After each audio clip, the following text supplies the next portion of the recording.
Olá, este é o Além da Curva, seu podcast para acompanhar as melhores práticas nacionais e internacionais do mercado imobiliário.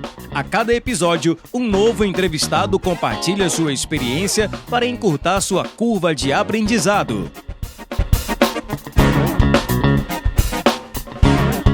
O Além da Curva é uma realização da Adit Brasil e da Met Academy. A Adit é uma entidade de atuação nacional nos segmentos de comunidades planejadas, loteamentos, desenvolvimento urbano, multipropriedade, timeshare e investimentos imobiliários, com foco em capacitação de mercado e a geração de negócios para novos associados. Acesse o site www.adit.com.br e conheça nossos conteúdos, eventos, cursos e missões técnicas. A MET oferece serviços advisory para empreendimentos imobiliários como bairros planejados, multipropriedade, loteamentos e complexos imobiliários turísticos. O advisor é um conselheiro executivo que reduz a curva de aprendizagem de seus clientes através da sua experiência, repertório e rede de relacionamento. Ficou interessado? Acesse www.matx.com.br.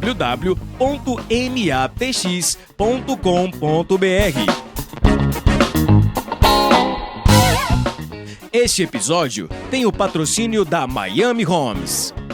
Você que procura uma forma de proteger e ainda valorizar o seu patrimônio, invista em imóveis residenciais ou comerciais em um mercado forte e seguro, os Estados Unidos. Em Miami ou sul da Flórida, conte com a expertise da equipe de Cristiano Miami Homes e Coldwell Banker, uma das maiores imobiliárias do mundo, para ajudar você com seu melhor investimento. Acesse o Instagram, @Cristiano Miami Homes, para mais informações. Olá pessoal, tudo bem com vocês? Aqui é Felipe Cavalcante e hoje nosso entrevistado é muito especial, uma pessoa que eu admiro muito e tenho uma grande honra de poder chamar de amigo, é o Fabiano Demarco. Tudo bem, Fabiano? Oi, Felipe. A honra é minha. Também posso te dizer que tu és um grande amigo meu e é um prazer estar aqui contigo. Cara, estava pensando aqui no que perguntar para você, né?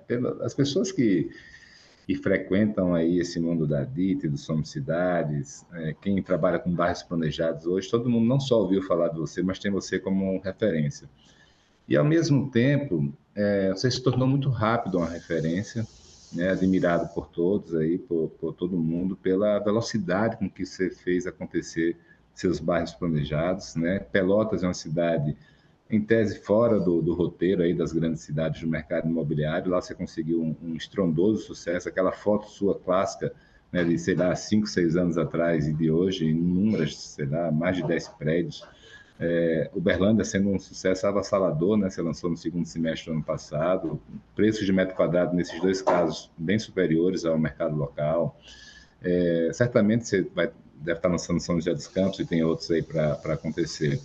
A minha dúvida é a seguinte, cara, como é que você conseguiu isso tudo num setor que o tempo todo as pessoas diziam que era muito difícil, desafiador e complexo, e ao mesmo tempo que precisava de muito capital intensivo, bolso profundo, capital paciente, e você provou que isso não é possível.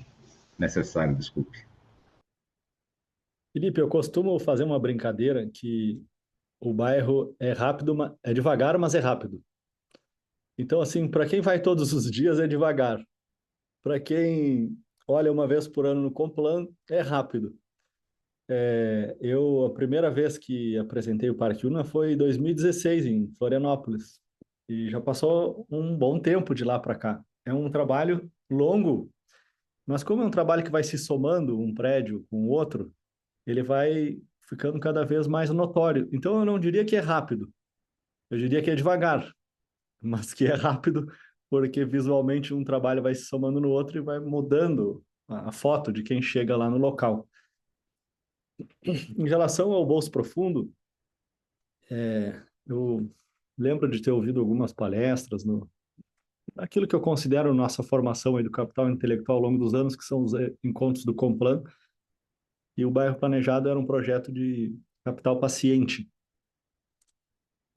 Mas nós nunca aceitamos isso, talvez por não ter muito capital no início da empresa, ou por talvez não tolerar deixar o capital parado muito tempo no desenvolvimento dos nossos projetos. Então, sempre que a gente pensa no negócio, a gente pensa ele a partir do fluxo de caixa. Mas a gente não faz isso negligenciando o projeto. Eu vi várias vezes aquela expressão, assim, um incorporador de planilha Excel, ele não gosta de projeto e só foca em taxa. E, ao mesmo tempo, aquele idealista que se apaixona pelo projeto e perde a mão no fluxo de caixa. Sabe aquela brincadeira que tem na arquitetura que a função define a forma, ou a forma define a função? Eu acho que para o desenvolvedor imobiliário, o fluxo de caixa define o projeto e o projeto define o fluxo de caixa. Não é começar uma coisa e depois resolver a outra. E nem começar a outra e depois começar a resolver essa. O nascimento do pensamento ele tem que ser comum. Eu acho que a arte aí, no ponto de vista não estético, mas empresarial, é em conseguir equilibrar, conversar com o seu arquiteto, induzindo ele para um projeto com bom fluxo de caixa e com o seu financeiro, permitindo enxergar o que de melhoras no projeto consegue melhorar valor, resultado ou o próprio fluxo. E aí nós acabamos partindo para soluções como venda de lotes comerciais na planta, venda de lotes unifamiliares dentro de bairro planejado, estratégias de retenção de recebíveis na relação com os proprietários da terra, como forma de remunerá-los melhor e desenvolver projetos com maior valor agregado na área deles, e até financiamentos bancários, que a gente recentemente era um tabu, financiamento para loteamento e para bairro, e hoje já se pratica aí financiamentos a CDI mais 3,5, alguma coisa assim, dependendo de sendo um curto período de exposição de caixa, também fica bem factível de um projeto comportar essas soluções aí de dívida com retenção de recebível ou dívida com instituição financeira ou venda a consumidor com produtos na planta antes de iniciar as obras de infraestrutura. E com isso a Idealiza foi sempre moldando assim. Uma analogia que eu costumo fazer é com uma fazenda, né? A gente tem uma fazenda, sempre cabe mais um açude, mais um galpão, mais uma reforma, mais uma sede, mais uma casa para os funcionários. E se a gente se apaixona, vai imobilizando, imobilizando, imobilizando, e a fazenda não é bem assim de distribuir esse recurso depois de imobilizado, né? Um bairro planejado também é uma fazenda. A gente pode fazer um centro de inovação tecnológica, a gente pode fazer um showroom para 50 torres, a gente pode fazer um parque que tem que ser legal porque vai ter 30 mil habitantes. Só que a gente precisa, a todo momento, quebrar o negócio. Ele não é um grande negócio, ele é uma sequência linear de pequenos negócios que devem ser viáveis, e essa sequência ela tem que deixar uma mais-valia para a próxima etapa. Então, eu diria assim, essa cultura, ela permeou o desenvolvimento dos projetos da Idealiza e foi parte do que fez esse sucesso rápido e devagar acontecer. É como eu gosto de dizer que são bairros grandes e empreendimentos pequenos, né? Mas Fabiano, você falou uma coisa aí que me chamou a atenção, que é a questão né, da prioridade da expulsão de caixa ou da baixa expulsão de caixa, como isso gera, né, determinadas linhas de atuação, né? E você falou também que alguns empresários se apaixonam pelo urbanismo, né? Se apaixonam pelo bairro. E aí, como você disse, né, sempre cabe um açude a mais, etc. E se apaixonam pelo dogma urbanístico, né? E a gente viu empreendimentos que acabaram sofrendo em relação à expulsão de caixa por causa disso, né? Como é que você lida com essa questão do urbanismo, né? Você faz um bom urbanismo também, mas você não é um cara dogmático. Como é esse equilíbrio entre urbanismo, arquitetura e business, né? E essa cabeça pragmática do que precisa ter para sobreviver e prosperar no mercado imobiliário? Algumas coisas, assim, no início me eram prisões intelectuais para mim. Novo urbanismo, os prédios podem ter no máximo 8 andares. Pô, como é que eu vou fazer então um novo urbanismo com 8 pavimentos, com a legislação do município que eu estou empreendendo, tem recuo frontal, recuo lateral, recuo de fundos, taxa de permeabilidade. Eu consigo, com 8 pavimentos, chegar num índice de aproveitamento baixo. Bom, se eu chego num índice de aproveitamento baixo, eu remunero mal a terra, o terreno. E ao remunerar mal a terra, eu consigo investir pouco na infraestrutura ou pagar pouco para o proprietário da área. Ah, mas vai perder a relação com a calçada, do 8º pavimento para cima. Eu estou falando e lembrando aquela ilustração que tem numa das páginas do livro Cidade para as Pessoas. Hoje eu até nem gosto que digam que o projeto da Idealiza é um projeto de novo urbanismo. Eu diria que é um projeto de bom urbanismo. A gente já bebeu em tantas fontes aí que eu já nem sei mais qual é a nossa escola de urbanismo que a gente segue. A gente tem as nossas crenças próprias. Aí, poxa, então o prédio tem que ser baixo para ser legal. E nas discussões que a gente participa de plano diretor, a altura sempre é um ponto polêmico. Aí até que eu comecei a notar 2 projetos que não eram criticados e que eram muito altos, que é o Conjunto Nacional e o Copan. Poxa, mas como é que aqui todo mundo elogia e são espigões, né? Não são espigões no sentido de ser um retângulo alto, mas são espigões no sentido de serem muito elevados os prédios, em termos de altura. E aí, não sei, em algum momento eu me dei conta que a relação com a rua não está relacionada à altura do prédio, de forma absoluta. Está relacionada à relação que o prédio tem nos primeiros andares com o pedestre. E também comecei a notar que a largura da rua afeta um pouco o potencial que pode se elevar o prédio. Numa rua estreita, um prédio alto de cada lado, pode ser uma rua que não pegue sol. Mas se nós temos um binário, um parque no meio, que é o caso do Parque Una, os 2 lados da rua às vezes estão a mais de 100 metros de distância. Então, existe uma proporção ali de prédios e sombra dos espaços públicos que tem que levar em consideração a largura da rua, se tem um parque na frente, se não tem. E aí eu, digamos assim, que eticamente eu me desprendi daquela prisão intelectual de que os prédios tinham que ser baixos para o urbanismo ser bom. E comecei a desenvolver projetos altos sem nenhum constrangimento de que fossem altos. E sempre pensando em ter lojas, um conceito local, não fazer importações culturais, fizemos parcerias com restaurantes, livrarias, e daí foi surgindo a nossa forma de desenvolver os projetos. E tem uma segunda dogma, assim, que projeto para ser bom tem que ser caro, né?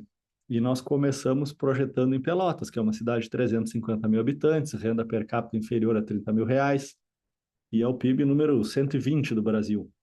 Hoje a gente fala aí de Campinas, de Sorocaba, de Uberlândia, de Campo Grande, de essas cidades que não são as grandes capitais brasileiras, mas que hoje são os mercados pujantes de incorporação, tem o dobro de renda per capita e o dobro de população do que a cidade que a gente começou. Então, nós aprendemos a sermos assim muito reflexivos na concepção do produto. Não precisa a fachada ser de mármore para a arquitetura ser boa, pode ser reboco e pintura com uma volumetria interessante. Então, eu acho que uma empresa que vem do interior para uma cidade média, ela é mais fácil de se adaptar aos custos de produção do que uma empresa que vem de uma capital para uma cidade média.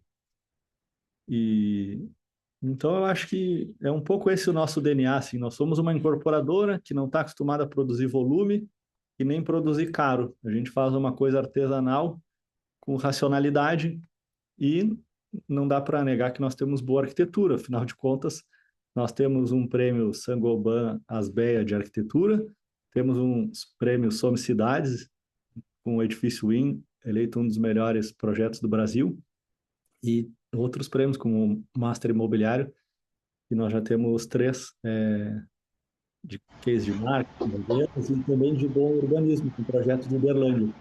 Então, é possível trabalhar com preços aí de 9, 12, 15 mil reais o metro quadrado no interior e, ao mesmo tempo, manter uma boa qualidade de arquitetura. Fabiano, falando desses preços, né, da boa qualidade da arquitetura e do urbanismo, né, eu até estou me lembrando do que eu falei, você não estava lá, mas né, quando eu entreguei o prêmio Somos Cidades para o Edifício IN, para a Ideia 1 e para a Adriana, representando a Idealiza, eu me lembrei de uma reunião que eu tinha tido na semana anterior, né, onde eu estava conversando com um desenvolvedor de bairros planejados que achava que para acelerar o lançamento de prédios no bairro dele, ele teria que começar a baixar o padrão da arquitetura ou o nível de exigência, o nível de detalhamento, de esforço dedicado a cada projeto para poder acelerar. E eu lá no palco, eu falei para ele exatamente isso, que não era necessário, que tinha lá 4, 5 ou 6 projetos da Idealiza. Você falou do IN que ganhou, mas todos os demais ficaram ali muito próximos de ganhar, né? Eram os 3 primeiros que ganharam, foram 3 prêmios em cada categoria. E isso era a maior prova de que boa arquitetura não precisa ser lenta ou assim, você pode fazer boa arquitetura no ritmo do mercado imobiliário. Mas só lembrei disso também porque eu queria falar de como isso tudo impacta o urbanismo, a arquitetura, o preço, né? A gente sempre ouviu falar que urbanismo era uma coisa para academia, para gestor público, né? Coisa meio que para doidinho, sabe? Assim, uma coisa. Mercado imobiliário não tem nada a ver com isso, né? Se eu sou um cara pragmático e prático, não tem nada a ver com isso. Eu criei um blog há mais de 10 anos atrás chamado O Bom Urbanismo é Lucrativo. A minha tese sempre foi, incluindo na criação de Somos Cidades, de que se a gente criar ambientes urbanos que as pessoas gostem, que não são mais existentes no Brasil, né, porque fazem décadas que só se cria baseado no modernismo, as pessoas vão gostar de morar lá e vão estar dispostas a pagar lá. É isso mesmo, Fabiano? É, hoje, em Pelotas, em Uberlândia, o preço de metro quadrado mais caro da cidade, nessas duas cidades, é o Parque Uno. E eu não atribuiria tanto essa diferença de preço à qualidade, vamos dizer assim, do apartamento em si. Todas essas cidades têm bons apartamentos para vender em outros lugares, mas é o único lugar que tem equipe de jardinagem, de segurança, acesso a áreas verdes a pé para uma corrida, para levar o seu filho no playground, ou para tomar um café, ou ainda para uma consulta médica, escritório de advocacia, para ir na sua própria empresa.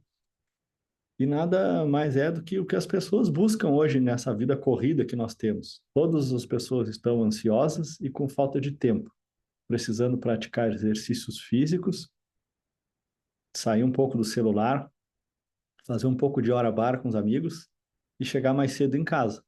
Eu acho que não tem nada mais contemporâneo para uma vida moderna do que atender essas necessidades, um lugar para morar, trabalhar e se divertir. São conceitos aí que eu vou dizer que existem desde que o homem mora na caverna, mas que foram negligenciados um pouco a partir da Revolução Industrial e da propagação dos automóveis, e a gente perdeu um pouco, num período aí modernista, um pouco a mão de fazer cidades. Mas as coisas que a gente busca são as coisas que a gente vende da porta para fora. E só é possível fazer isso com uma escala. Então, o projeto de Pelotas tem 50 torres, o de São José dos Campos tem mais umas 50, o de Uberlândia mais umas 50. É uma coisa de uma vida, assim, um ciclo de 20 anos. Eu faço uma brincadeira aí entre nós, desenvolvedores de bairros planejados, que o bairro planejado é um elefante atolado na areia movediça. Ele, ninguém consegue tirar ele, fica anos tentando sair. E quando ele sai, é um elefante desatolado no perímetro urbano que é infreável, no sentido de que é muito difícil concorrer com a Idealiza vendendo o apartamento do Parque Una com um terreno a 1 quilômetro do Parque Una. Não consegue pegar o mesmo preço, porque não tem o mesmo endereço. A gente pode pegar em qualquer cidade do Brasil, às vezes de uma quadra para lá e uma quadra para cá, se torna inseguro, se torna barulhento, se torna feio, se torna sem manutenção, ou sem acesso a boas lojas, ou com arquitetura ruim. E o Parque Una, ele acaba sendo visto na cidade como um bairro. E aí as pessoas, dentro do bairro vale menos, fora do bairro, dentro do bairro vale mais, fora do bairro vale menos. e é uma cidade, não uma cidade construída. A gente presta muita atenção na cidade mental, quando a gente pensa assim, qual vai ser o melhor bairro da cidade? Não é o bairro que vai ter o maior número de pessoas, é o bairro que vai ter a maior proporção de pessoas criativas e influenciadoras e com capital intelectual elevado dentro daquela cidade. Então, quando eu estou vendo uma pessoa, dono do melhor restaurante, o melhor escritor, o melhor músico da cidade, eu estou vendo a cidade mental fora e pensando em estratégias em atrair isso para a cidade mental dentro da nossa cidade física.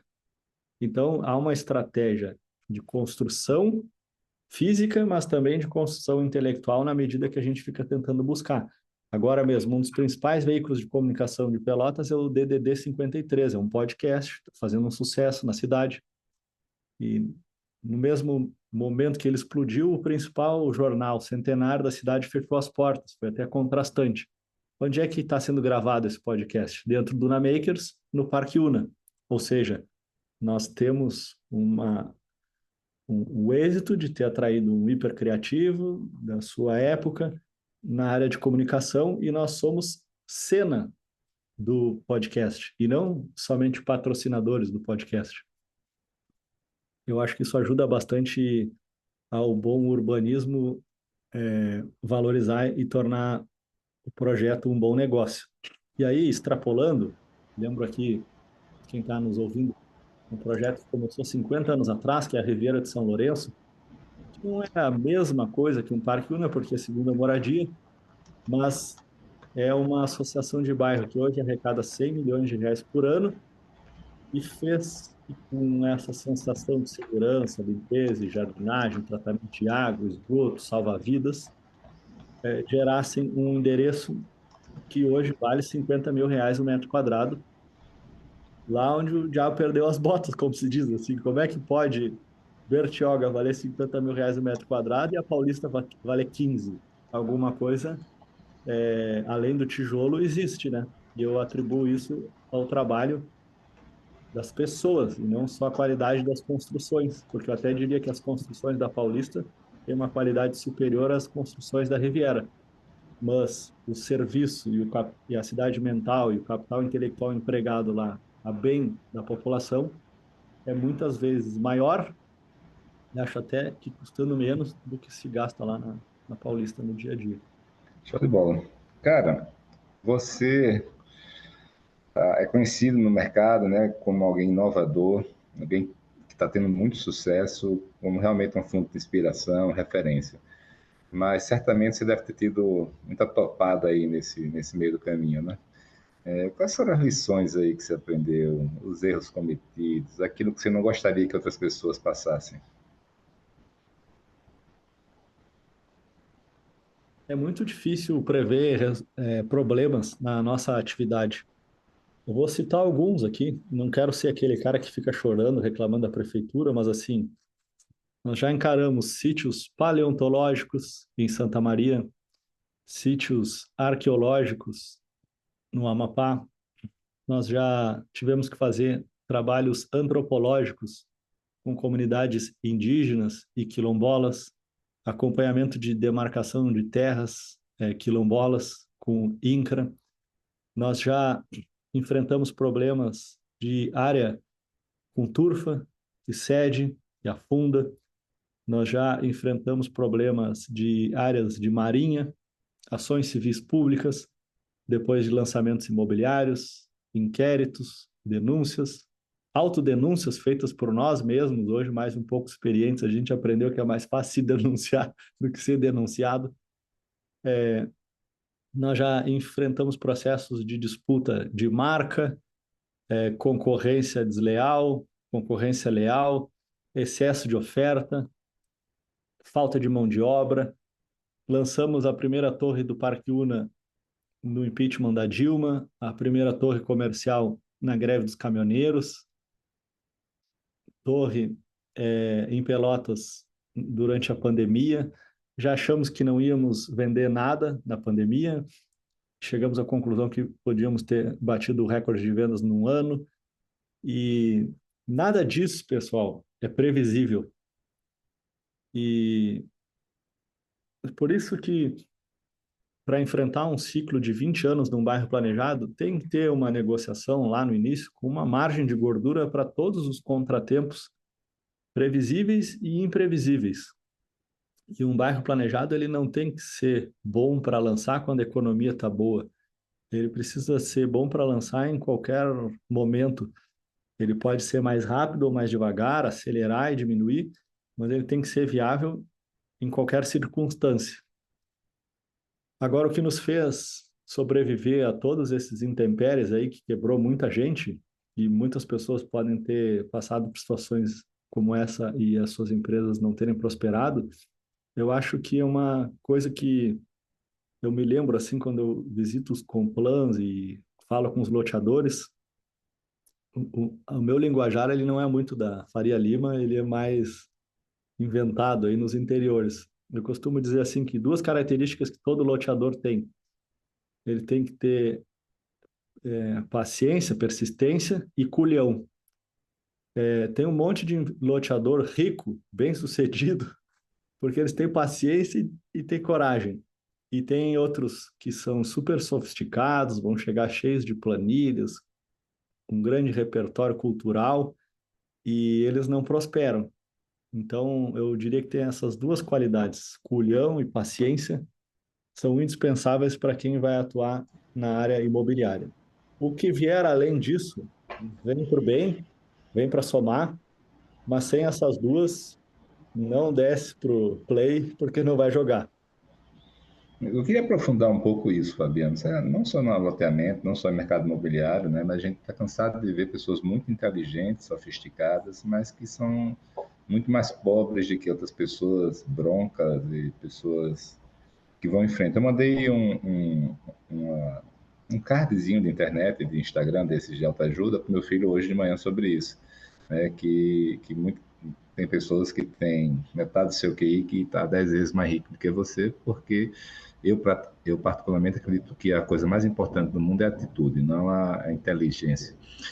Mas e você na sua experiência, seja no mercado imobiliário, seja na vida, por que tem pessoas que chegam lá sendo muito menos, em tese, com preparação formal bem menor do que outras pessoas?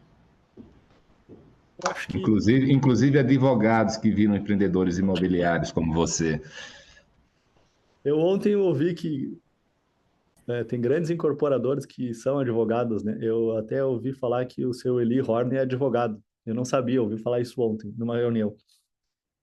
E eu já fiz uma brincadeira aqui para ser um bom loteador, se eu Ô, fosse. Fabiano, deixa eu só te interromper para dizer que eu não sei se ele é advogado ou não, mas uma pessoa que trabalhou com ele, né, e que leu, acho que a biografia dele, disse que era a pessoa menos propensa a dar certo na vida, né, seu Eli?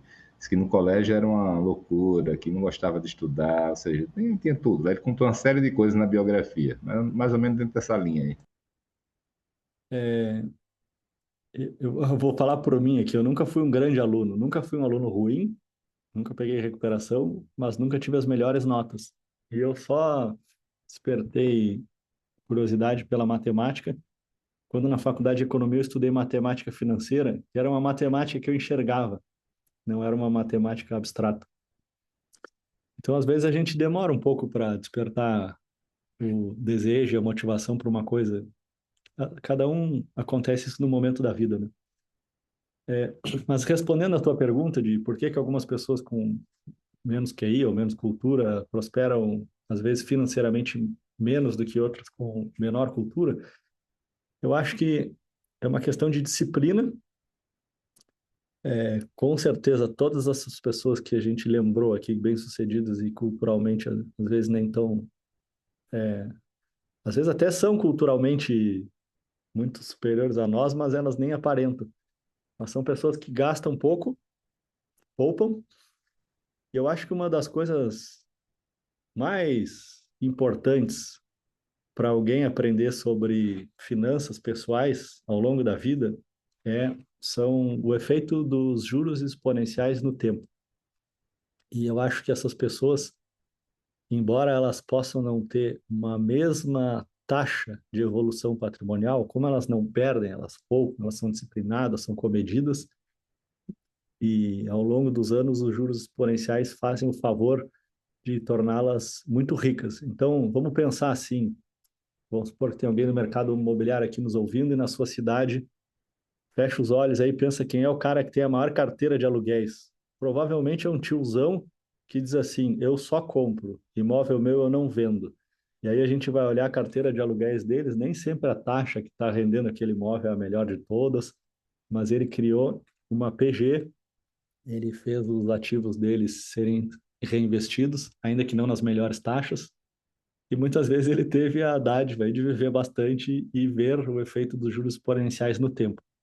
Então, eu diria que é muito mais consistência que se consegue uma evolução patrimonial, fruto dos juros exponenciais, do que uma tacada de acertar um projeto e dali transformar a sua vida. Porque quem ganha fácil num lançamento, provavelmente num segundo devolve duas vezes o que ganhou quando tem uma obra embargada ou compra uma área errada ou lança um empreendimento não vende e tem que construir toda a obra com os recursos próprios. Fabiano, falando disso, né, eu acho que você tem que realmente acumular, né? Você vai ter problemas na vida, vão ter prejuízos, etc. Mas você não pode sair do jogo, não pode ter um prejuízo tão grande que coloque tudo a perder, né? Mas, e em função disso, eu me lembro de várias conversas que a gente teve, né? E a gente batendo papo e eu dizendo para você, cara, você tem que se preparar, porque em algum momento vai vir uma pancada muito grande, né? Algum Ministério Público vai vir, vai fazer alguma coisa. Eu queria entender, assim, como é que você faz na empresa, ou se você não faz na empresa, o que é que você sugere para a pessoa, para os empresários, para se preparar para esses setbacks, né? Esses momentos que não espera, que vão acontecer, que a gente sabe que vai acontecer, que vai ter algum prejuízo, alguma coisa grande. Política de caixa mínimo, um crescimento pequeno para não se expor a grandes riscos, não sei. Como é que você vê isso, seja porque você faz, seja porque teoricamente você acha que é como os empresários têm que fazer para se resguardar da bronca quando ela vier? Eu acho que uma lição aí que o mercado provou nos seus últimos 20 anos é que incorporação tem perdas de escala e não ganhos de escala. A gente foi educado assim, olha, a indústria gera ganhos de escala. Isso a gente aprendeu no colégio, né? Então, quanto mais obras eu tiver, menor o meu custo, porque eu vou ter ganhos de escala.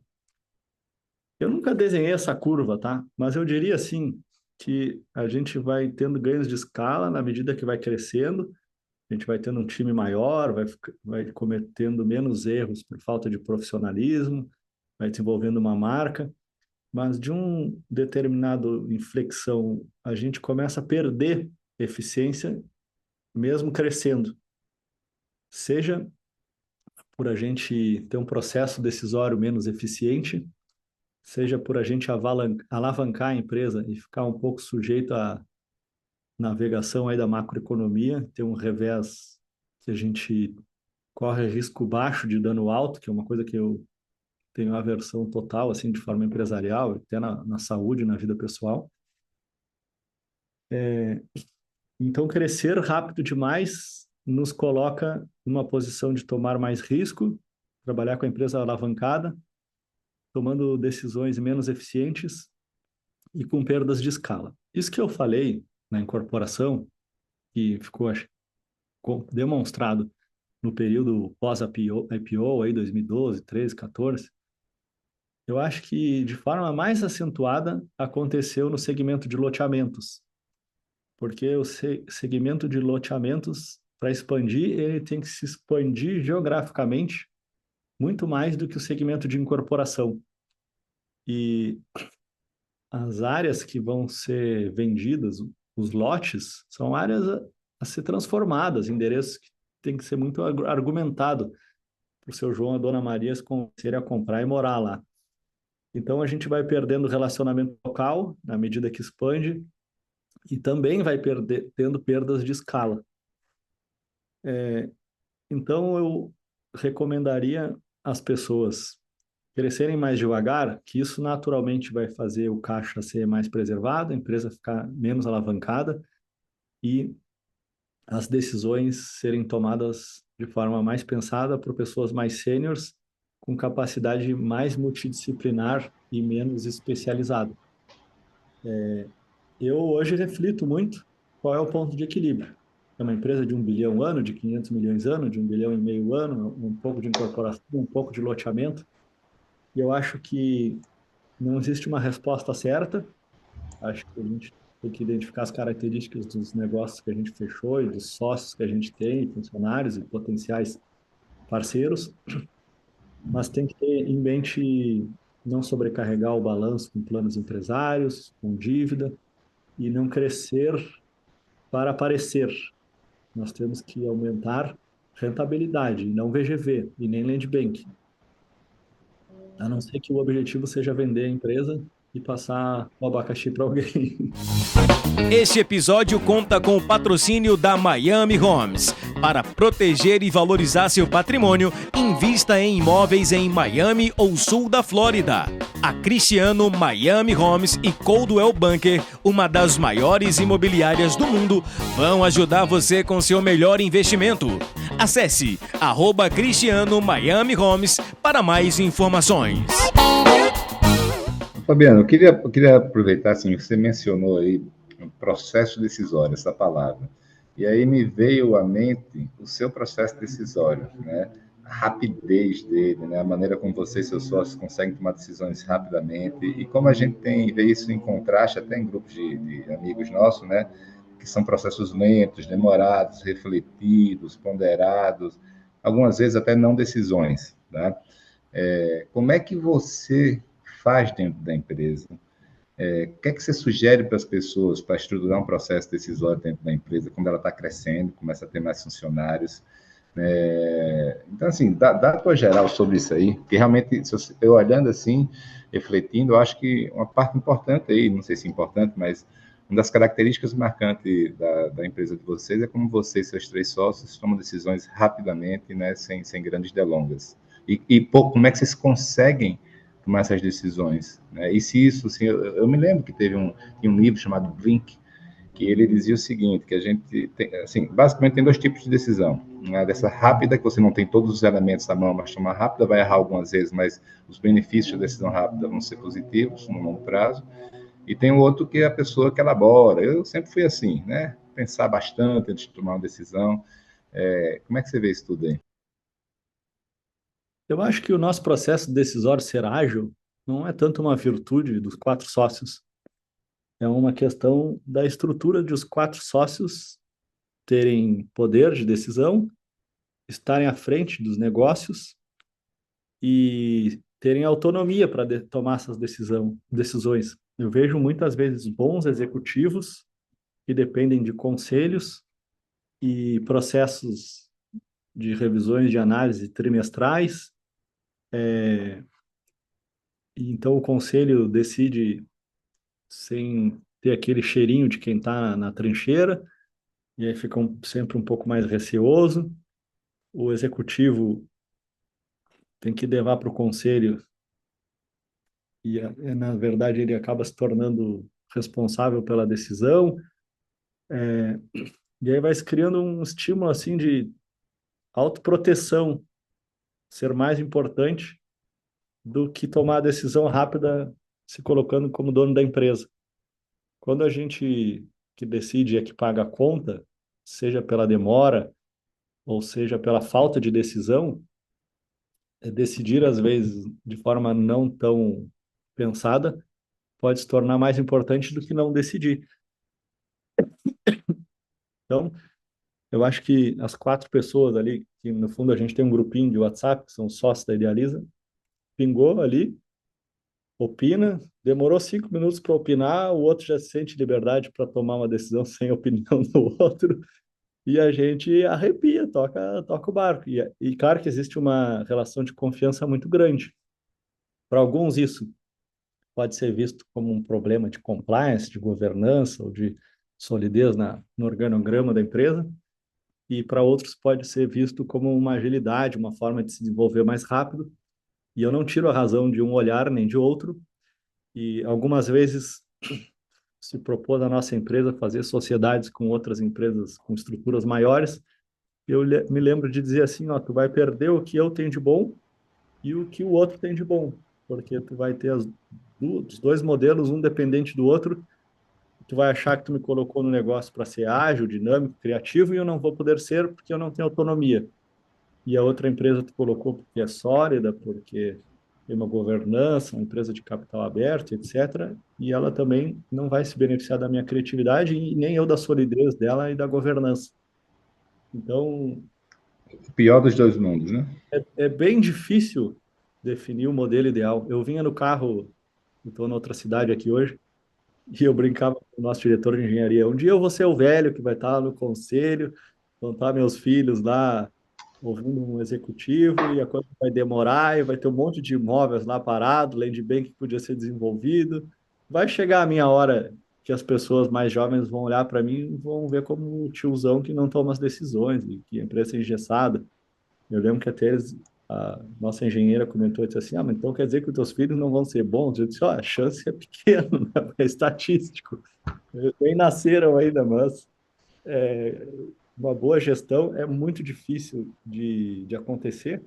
E o mercado imobiliário, por todos os riscos que a gente, muitos aqui já descreveu, é bem difícil de prosperar, né? Não é à toa que está lá o Barça falando, eu não compro construtoras. Fabiano, você falou de ágil, dinâmico e criativo, cara. Isso é uma boa definição sua e da Idealiza, né?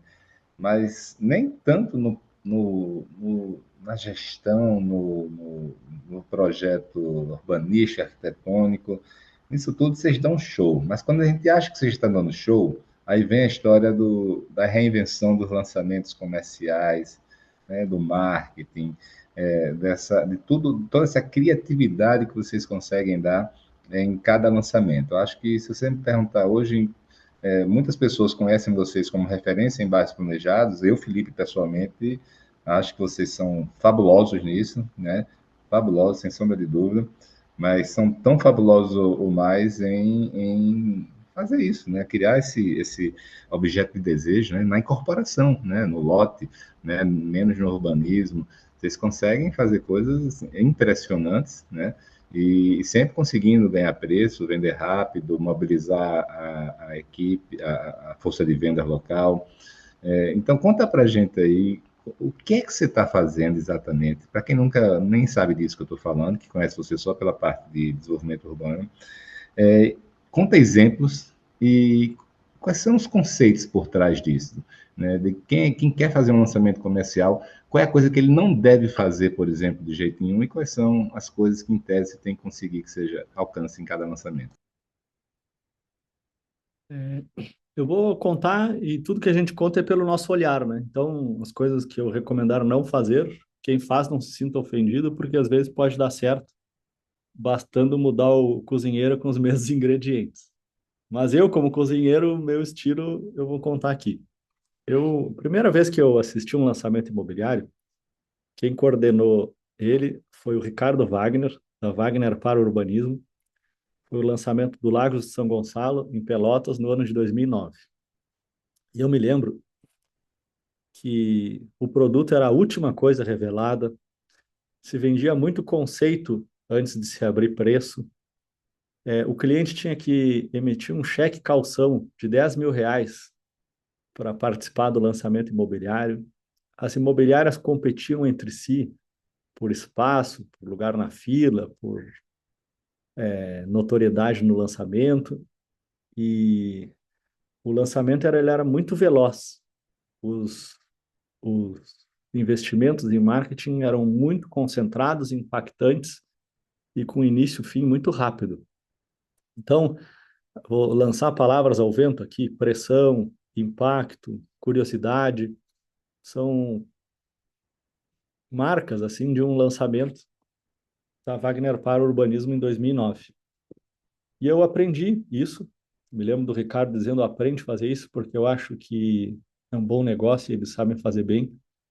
Eu me lembro que eu era estagiário de uma juíza, ela dizia: tu é uma esponja, né? Tudo tu pergunta, tudo tu quer saber e tudo tu aprende. Eu acho que a curiosidade faz a gente evoluir, né? E aí nós fomos fazendo lançamentos seguindo essa escola, que eu acho que é um pouco a escola do Dr. Renato no Alphaville, quando fazia os represamentos lá em Barueri. Eu conversei com o Marco Antônio, um amigo do meu sócio. Eles constroem pavilhões no Tecnopark em Campinas juntos. E ele me falou, uma vez eu dei um cheque na década de 90 para comprar no lote no Alphaville, dois, três, sei lá, um desses. E é o registro mais antigo que eu tenho de alguém fazendo o que a gente faz hoje, que é o Pix, para entrar na fila para comprar. Num jantar, acho que até foi no teu aniversário, eu perguntei para o Paulo Toledo, assim, mas quem fez o primeiro represamento? De onde veio? Quem o Dr. Renato copiou lá na década de 90? E até agora eu não sei, assim, o máximo que eu consegui buscar aí na linha do tempo foi o Paulo Toledo e o Dr. Renato. E quem nunca participou de um lançamento assim costuma ser muito cético, acha que vai dar errado, que aqui é diferente, etc. E é difícil de explicar, tem que participar, né? Mas não são regras a serem copiadas, são diagnósticos em cada cidade e levam a soluções diferentes. E a imprevisibilidade em relação às regras do lançamento e a forma de ele ser feito perante ao canal de vendas é uma outra necessidade para se gerar essa curiosidade, essa pressão, esse impacto. Então a gente nunca faz a mesma coisa. Quem nos copia pega uma estratégia requentada, a gente todo dia fica tentando tirar uma cartola aí do chapéu, um coelho da cartola. Então a gente já fez lançamento inspirado em leilão de flores de Olambra com lances regressivos. Já fizemos leilão com leiloeiro de gado. Já fizemos Pix, cheque calção, gincana, voucher de consumo de restaurante, do parque, compra de livro. A gente procura, no fundo, fazer uma grande diversão aí num assunto sério, que é um lançamento imobiliário. Daria para fazer um podcast só sobre isso e eu não sei, tem boas empresas no mercado que prestam hoje esse serviço, que são pessoas que participaram desses lançamentos e acabaram criando suas empresas especializadas nisso. Se eu citar nomes aqui, eu vou esquecer de alguns e aí alguém pode ficar chateado comigo, mas eu conheço aí pelo menos umas 10. Bacana, cara. E sobre. Você falou também aí sobre se juntar com outras empresas com perfis distintos, pode não funcionar, mas eu me lembrei, né? Você falou de empresas de capital aberto. Eu me lembrei de como você está conseguindo ter sucesso na captação de algumas das melhores áreas do Brasil, das cidades, de grandes cidades do Brasil, como Porto Alegre, né, e outros. E conta empresas grandes, né? Conta empresas de capital aberto, ou empresas muito tradicionais naquelas praças. A que você deve a isso? Uma empresa de Pelotas, né? Que não tá, tem um Parque Una de Pelotas, tem alguns lançamentos, loteamentos lançados, né? Mas em termos de portfólio de história, bem menos para mostrar de que essas empresas concorrentes. Eu diria que concordo e discordo. Se pegar o resultado da Idealiza de 2023, talvez ele seja maior do que mais da metade das construtoras de capital aberto. Mas a gente tem esse jeitão aí de empresa de dono, olho no olho, e nem todo mundo quer uma grande marca, né? Às vezes uma grande marca tem seus ônus, né? De fechar uma área, entrar numa fila de espera para ter atenção, para fazer o seu lançamento, nunca mais tratar com quem a gente fechou o negócio e as expectativas acabarem se perdendo ao longo do processo. Tem pessoas que gostam dessa pessoalidade, né? Quem sabe que um negócio imobiliário é muito menos um percentual de parceria e muito mais um capital intelectual empregado ao longo de 20 anos, quer fazer um negócio com quem vai desenvolver o projeto e não com quem vai assinar o contrato, ganhar um bônus e sumir, né? Eu acho que a resposta está nessa. A gente, quem assina, entrega. Falar em entregar, né, em futuro, etc. Qual é o futuro da Idealiza? Vocês sabem onde vocês querem chegar? 5 anos atrás, era constituir um land bank, mudar a sede para São Paulo, fazer grandes negócios. Atualmente, nós não temos ninguém trabalhando na área de novos negócios. Nós temos um land bank já próprio de 200 terrenos para incorporação, que é quase uma anomalia. As grandes incorporadoras não têm o land bank que a Idealiza Cidades tem hoje. Nós temos uma engenharia com 15 canteiros de obras simultâneos, caminhando para 30, em função da demanda que existe sobre esses land banks nos bairros. Então, eu vejo a empresa no seu limite de formação de land bank, no seu limite de capacidade de engenharia, e com uma solidez financeira boa, pouco alavancada, com boa parte do seu land bank próprio, principalmente bom, tanto nas incorporações quanto nos condomínios. E hoje é uma empresa que tem que deixar rodar. Eu acho que quanto menos a gente inventar, melhor para a empresa.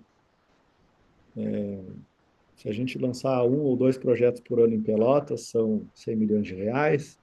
Se a gente lançar 3 ou 5 em Uberlândia, são 400 milhões de reais, 300 milhões de reais. Se a gente lançar 2 por ano em Porto Alegre, são 300 milhões de reais. Se a gente lançar 3 ou 4 em São José dos Campos por ano, são 500 milhões de reais. Então, assim, rapidinho, a gente percebe que é uma empresa que, se andar devagar, lança 500 milhões ano, se andar no ritmo normal, lança 1 bi. Só na área de incorporação, né? E na área de urbanismo, hoje a gente tem um time internamente que é especializado em conceber produtos de bairros planejados, aprovar e licenciar. Temos um outro núcleo que é especializado em loteamentos fechados e temos um terceiro núcleo que é especializado em incorporação. Eu acho que para entrar projeto novo em um desses 3 núcleos, tem que sair um projeto atual, porque eu não vejo muito a gente aumentando um núcleo a mais em cada um desses segmentos, porque a gente vai perder o que a gente tem de bom, vai ter perdas de escala, e não sei, eu tenho sido bem assediado por novos negócios, mas acho que eu tenho conseguido ser bem seletivo e disciplinado em negar a maioria deles. Perfeito. Cara, você é fonte de inspiração para muita gente, né? E onde eu vou no Brasil, as pessoas começam a dizer que o Parque Una é uma referência, idealiza, etc. E quem é que lhe inspira, Fabiano? Quem é o profissional? Quem é a empresa? Quem é o empreendimento? Quem é que você admira? De onde você pega fontes também aí de inspiração para sua vida, para os seus negócios? É, Eu vou primeiro falar a pessoas que eu tenho curiosidade de conhecer melhor. Eu tenho curiosidade de conhecer melhor a formação de capital intelectual da Cirela e da Ezetec, pelo fato de serem as únicas empresas que romperam uma barreira numérica sem perder a mão. São as 2 empresas de capital aberto que eu diria assim que são empresas com consistência e lucratividade. Eu não consigo me imaginar fazendo o que essas pessoas fizeram e por isso eu gostaria de aprender com elas. Eu tenho uma curiosidade de conversar com o Nuno, embora eu não o conheça, porque me parece que foi a única empresa no mercado imobiliário que foi montada com um espírito de growth, uma empresa mais interessada em crescer e melhorar a reputação da sua marca para um dia ser vendida. E ele foi muito bem sucedido nisso, né, com a venda para a Gafisa e depois a venda para o Blackstone. Também eu tenho uma admiração, uma curiosidade, assim, como é que conseguiram vender uma loteadora 2 vezes, os valuations que chegaram, como defenderam isso e como pensaram isso lá na origem para que isso acontecesse. Eu tenho uma mistura aí de admiração e curiosidade. Eu te diria que admiro muito os meus 3 sócios. Se eu tivesse que listar pessoas físicas, seriam eles 3. Acho que eles são geniais, cada um com as suas habilidades únicas. Eu costumo ser uma figura criativa da DIT, aliás, uma figura criativa que circula na DIT, e algumas vezes recebo os elogios injustamente, porque essas pessoas não frequentam os lugares que os meus sócios estão e não os conhecem. E às vezes eu conto histórias que foram vividas por eles, mas eu, no meu papel lá de RP, de apresentação de case, levo para a nossa comunidade aí da DIT e acabam as pessoas superestimando as minhas capacidades. Então, acho assim, é difícil alguém ser trabalhador, criativo, inteligente como eles três são. Não vou fazer diferenciações aqui para não dar ciumeira, mas cada um deles sozinho, tenho certeza que conseguiria montar uma incorporadora e aglutinar bons sócios como a gente juntos faz. Isso é muito bem sucedido. Eu assisti uma única vez o Dr. Renato falando no Prêmio Legado Adit e achei as falas dele de uma simplicidade incrível. E eu sempre lembro que as pessoas mais inteligentes, elas se preocupam em se comunicar de forma simples e não de forma rebuscada. E a concisão e a clareza faz parte da inteligência, né, de uma pessoa.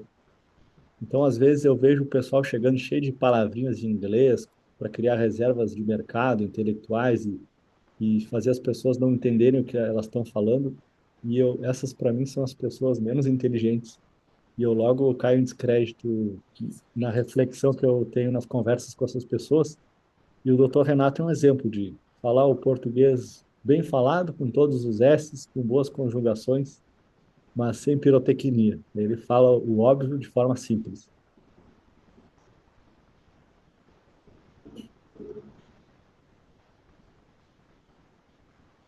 Chegamos ao fim? O que manda. Beleza, campeão. Chegamos ao fim, sim. Né? Você sabe que assunto aqui não faltaria para mais 2, 3 horas aí. Né? Mas foi ótimo. Né? Eu realmente, você sabe da minha admiração por você, do que vocês estão conseguindo construir aí. E acho que merece toda a reputação, né? E todo o reconhecimento que vocês estão tendo. E tenho certeza que vai vir muito pela frente ainda. Sei que é um caminho que vai gerar muitos frutos ainda, de todo tipo, né? Isso aí, cara. Parabéns por tudo. Muito obrigado. Deixa a palavra contigo aí, só para você se despedir e falar qualquer coisa que não tenha dado tempo aí, eu tenho esquecido. Bom, eu acho que eu posso somar aí na minha última fala a tua habilidade de se relacionar com pessoas, de ter constituído a DIT, que é um milagre, tanto quanto um bairro planejado em Pelotas. E acho que isso se deve muito ao teu temperamento, à tua forma sábia de interagir com as pessoas. E é uma aptidão que eu também não tenho, e não sei se um dia eu vou conseguir ter com o meu sangue italiano a minha TDAH e a minha criatividade, porque eu não consigo me comportar da maneira que tu te comporta e atingir o aglutinamento de pessoas, assim, numa entidade de classe como tu consegue. Então, também fica o registro aqui da minha admiração pela tua trajetória nesse segmento aí, que é quase que única. Beleza, bom demais. Isso aí, elogiando amigo, fica ótimo e fácil. Ainda mais quando é sincero, hein? Cara, valeu. Obrigadão mesmo por tudo aí. Vamos marcar muitos outros podcasts ainda, que tem muito assunto aí pra gente conversar. Maravilha. Próximo pode ser num churrasquinho. Quem nos ouvir aí, se quiser interagir, sabe os nossos contatos. A gente é bem receptivo aí para ajudar os colegas. Um abração, valeu. No churrasco a gente vai gravar apenas na primeira hora. Depois a gente não pode, porque senão vai ser uma loucura. Valeu, Fabiano. Grande abraço, cara. Um abraço, Felipe. Valeu. Este episódio conta com o patrocínio da Miami Homes. Para proteger e valorizar seu patrimônio, invista em imóveis em Miami ou sul da Flórida. A Cristiano, Miami Homes e Coldwell Banker, uma das maiores imobiliárias do mundo, vão ajudar você com seu melhor investimento. Acesse @Cristiano Miami Homes para mais informações.